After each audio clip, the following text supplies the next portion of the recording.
Taratala godown বিপর্যয়ের চতুর্থ দিন। তারাতলা এনডিআরএফ এর নেতৃত্বে চলছে উদ্ধার কাজ। উদ্ধার হয়েছে 33 জন, মৃতের সংখ্যা 16। গতকাল এসএসকেএম থেকে ডিসচার্জ করা হয়েছে 4 জনকে, বাকিরা হাসপাতালে চিকিৎসাধীন রয়েছেন। বিস্তারিত ছবি তুলে ধরেছেন প্রতিনিধি অভিরূপা হাজরা। এনডিআরএফ সূত্রের খবর যে সারফেস করা হয়েছিল, যে কুয়া খোঁড়া হয়েছিল, আগে থেকে বলা হচ্ছিল যে ওপর থেকে কুয়া খুঁড়ে নিচের দিকে যাওয়ার চেষ্টা করা হচ্ছিল এবং নিচে কুয়া খুঁড়তে খুঁড়তে যখন নিচে তারা গিয়ে পৌঁছেছেন, যত দূর গিয়ে পৌঁছেছেন তত দূর পর্যন্ত তারা উদ্ধার কাজ চালাতে পেরেছেন বা চালাচ্ছেন। এখনও পর্যন্ত বেশ কিছুটা জায়গা, অর্থাৎ একেবারে সারফেস মাটি থেকে খানিকটা ওপরেই, কিন্তু অর্থাৎ পুরো 100 ফুট, যদি 100 ফুটের কাছাকাছি যদি লম্বাইতে ধরা হয় তাহলে প্রায় 8 থেকে 10 ফুটের কাছাকাছি তারা যেতে পেরেছেন। বাকি 90 ফুটের মতো তারা যেতে পারেননি। সুতরাং ওই 90 ফুটের আশেপাশে চত্বরে তারা কেউ আটকে রয়েছে কিনা সেটা এখনও পর্যন্ত আইডেন্টিফাই করা সম্ভব নয়। যদিও প্রাণের স্পন্দন তারা পাচ্ছিল না, কারণ যে ডিটেক্টর দিয়ে তারা প্রাণের স্পন্দন খুঁজছেন ওই 8 ফুটের মধ্যেই তারা খোঁজার চেষ্টা করেছিলেন। 8 ফুটের মধ্যে গিয়ে ছাদ থেকে মাটির নিচে বা মাটির নিচের থেকে যদি কেউ থেকে থাকে, ওপর থেকে তারা ডিটেক্টর দিয়ে যখন খোঁজার চেষ্টা করেছেন, প্রাণের স্পন্দন তারা পাননি। অর্থাৎ হার্টবিট চললেই ওই মেশিন আওয়াজ করে, রেসপন্স করে, কিন্তু সেক্ষেত্রে এখনও পর্যন্ত গতকাল রাত পর্যন্ত তারা সেখানে ওই ডিটেক্টর দিয়ে খুঁজেছেন। আজ কাল রাত পর্যন্ত কোনো প্রাণের সঞ্চার এখনও পর্যন্ত পাওয়া যাচ্ছে না। এবার কোনো কেউ আটকে থেকে তার ওখানে মৃত্যু হয়েছে কিনা এটা কিন্তু এখনও পর্যন্ত বলা যাচ্ছে না। তার কারণ হচ্ছে তারা 8 থেকে 10 ফুট মতো ঢুকতে পেরেছেন। ওই বাকি যে 90 ফুট মতো বাকি রয়েছে সেই অংশ যতক্ষণ না পর্যন্ত আলাদা আলাদা করে কেটে, কংক্রিট কেটে, টিন কেটে, লোহার বিম সরিয়ে ভিতরে প্রবেশ করা সম্ভব হচ্ছে, ততক্ষণ পর্যন্ত পরিষ্কার করে কিচ্ছু বলা যাচ্ছে না। তবে ডিটেক্টর দিয়ে পুরো এলাকা তারা খোঁজ নিয়েছেন বা খোঁজ করেছেন, তাতে প্রাণের স্পন্দন আর তারা খুঁজে পাচ্ছেন না। অর্থাৎ কোথাও কোনো রকম হৃদয়ের যে হৃদয়ের স্পন্দনের সঙ্গেই তো ওই ডিটেক্টর বারবার আওয়াজ করে ওঠে, তো সেটা এখন তারা খুঁজে পাননি। ফলত এখনও পর্যন্ত যে কাজটা শুরু হবে সেটা হচ্ছে কাটার কাজ, অর্থাৎ কেটে সরিয়ে ফেলা। যে অংশ পড়েছে সেটা কেটে সরিয়ে ফেলা। আমি একটু আমার ক্যামেরা পার্সন গোপাল সেনকে বলবো দেখাতে।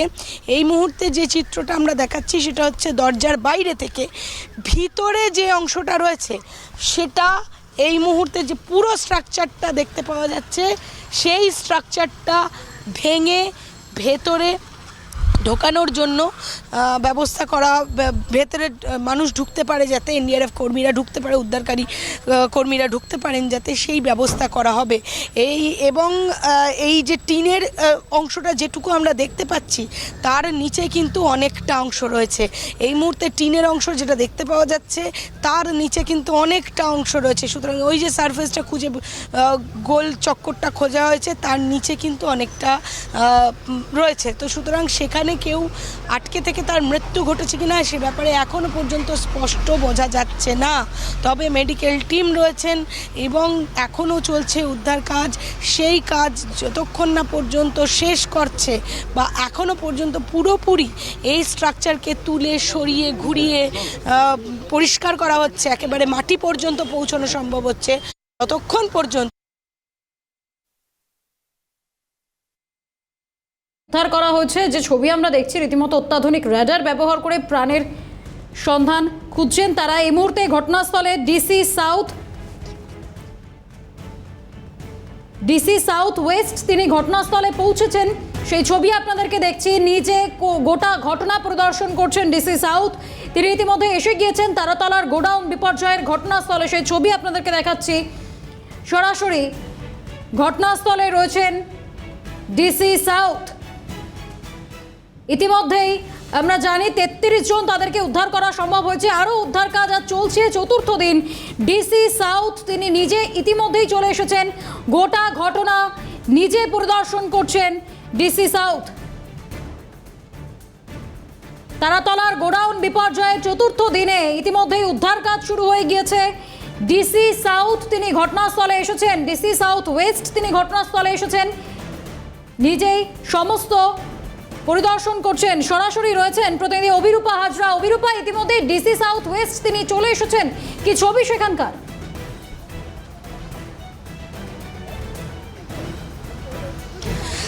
ডিসি সাউথ ওয়েস্টের সঙ্গে এসেছেন ফরেন্সিক টিম। এই মুহূর্তে ঘটনাস্থল পরিদর্শন করছেন, তারা নমুনা সংগ্রহ করছেন। কি কারণে ঘটনা ঘটলো সেটা পরিদর্শন করা বা সেটা তদন্তের প্রয়োজনীয়তা রয়েছে। সেনা শুধুমাত্র উদ্ধার কাজ চালাচ্ছিল, কিন্তু তারপরে তদন্ত মূলত করবে কলকাতা পুলিশ, এবং সেই কারণেই ডিসি সাউথ ওয়েস্ট এই মুহূর্তে ঘটনাস্থলে রয়েছেন ফরেন্সিক আধিকারিকরা। এই মুহূর্তে আমার ক্যামেরা পার্সন গোপাল সেন যেটা দেখাচ্ছে, যারা দাঁড়িয়ে রয়েছেন আধিকারিকরা প্রত্যেকেই ফরেন্সিকের টিম, এবং তারা নমুনা সংগ্রহ করতে এখানে এসেছেন এবং নমুনা সংগ্রহ করছেন। মূলত কী কারণে ঘটনা ঘটলো সেদিন, অর্থাৎ 24 তারিখ, কীভাবে ঘটনাটা ঘটলো এবং কেন পড়ে গেল, মেটেরিয়ালের অবস্থানই বা কী, এই সমস্ত কিছুর জানার প্রয়োজনীয়তা রয়েছে। এবং সেই কারণে যারা দক্ষ তাদের এই পরীক্ষার একটা নিয়ম রয়েছে যে কী কারণে কী কংক্রিট ব্যবহার করা হয়েছে, কী লোহার বিন ব্যবহার করা হয়েছে, এই ধরনের যারা এক্সপার্ট তাদেরকে নিয়ে আসা হয়েছে, এবং তারাই মূলত